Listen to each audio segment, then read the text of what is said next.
কেউ কথা না রাখলেও কথা রেখেছে হুথি। ইয়েমেনের বিদ্রোহী গোষ্ঠীটির আরব রাজা বাদশার মতো কারিকারি অর্থ নেই, সামনে নেই আয়েশি খাবার সারি সারি। তবে হুথির আছে মনোবল। ইসরায়েলের মতো হায়নাদের বিরুদ্ধে লড়াইয়ে তাই হুথি অবিচল। মুসলিম বিশ্ব গাজায় ইসরায়েলি আগ্রাসনের বেলায় চুপ থাকলেও হাল ছাড়েনি হুথি।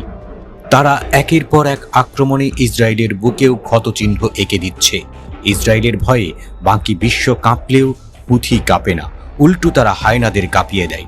হুথির ভয়ে ইসরায়েলিরা গর্তে পালায়।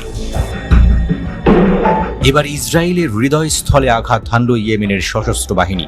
রাজধানী তেল আবিবের বেন গুরিয়ন আন্তর্জাতিক বিমানবন্দরে ছোড়া হলো প্যালেস্টাইন 2 নামের হাইপারসনিক ব্যালিস্টিক ক্ষেপণাস্ত্র।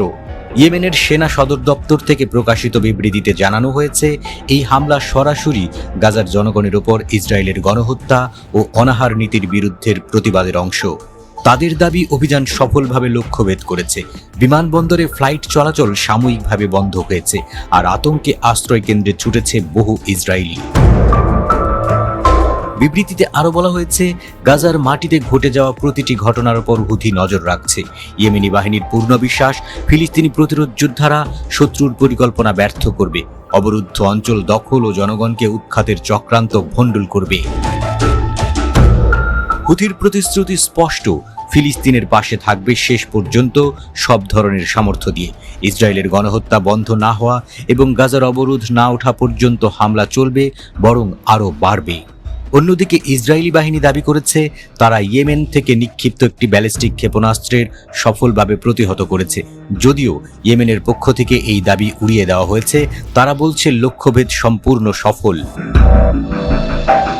একই দিনে হুথির রাজনৈতিক ব্যুরো সদস্য হাজম আল আসাদ এক বিবৃতিতে বলেন, আমরা ইসরায়েলি শত্রুর বিরুদ্ধে পূর্ণ শক্তিতে আঘাত হানতে থাকব, যতক্ষণ না তারা আগ্রাসন বন্ধ করছে এবং গাজার অবরোধ তুলে নিচ্ছে।